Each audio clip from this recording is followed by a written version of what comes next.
Chapitre 19 Les dernières années. En 1853, le transport vers la terre de Van Diemen prit fin. Le dernier navire de transport de femmes prisonnières arriva en avril 1853 avec 216 femmes à son bord. Suite à la fin officielle du transport de prisonnières, il devint de moins en moins nécessaire, au fil des ans, que l'établissement conserve la même taille.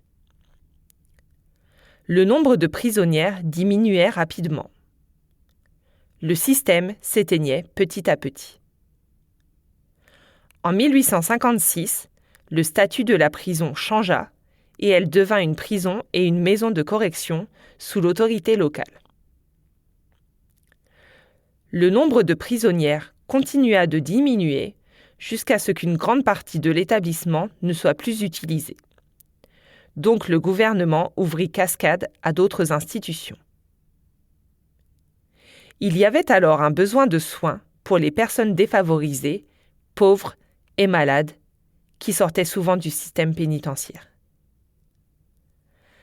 À la fin du XIXe siècle, les bâtiments de Cascade furent réutilisés sous forme d'institutions pour les pauvres, les malades chroniques, les personnes âgées, les femmes donnant naissance à des enfants illégitimes, les personnes mentalement instables et les délinquants juvéniles. Le complexe de la prison pour femmes de Cascade fut divisé en plusieurs parties et fut vendu aux enchères en 1905 par le gouvernement à des acheteurs privés.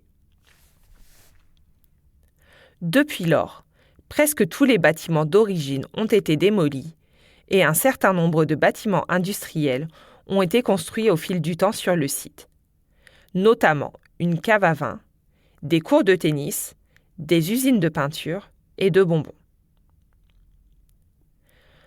Au début des années 1970, la cour 1 fut mise en vente. Heureusement, l'auteur et conférencière Kay Daniels et le groupe local Women's Electoral Lobby ont obtenu une subvention pour acheter la cour. La cour 3 et le logement de la surveillante furent également acquis plus tard. Un groupe de bénévoles passionnés et dévoués se sont occupés du site et il a été ouvert aux touristes. En 2008, le gouvernement de l'État de Tasmanie acheta la dernière partie de la cour 4 pour former le site historique tel qu'il est aujourd'hui. En 2010, la prison pour femmes est devenue un site du patrimoine mondial de l'UNESCO, ce qui garantit la protection de cet endroit, de ses histoires et de cette histoire.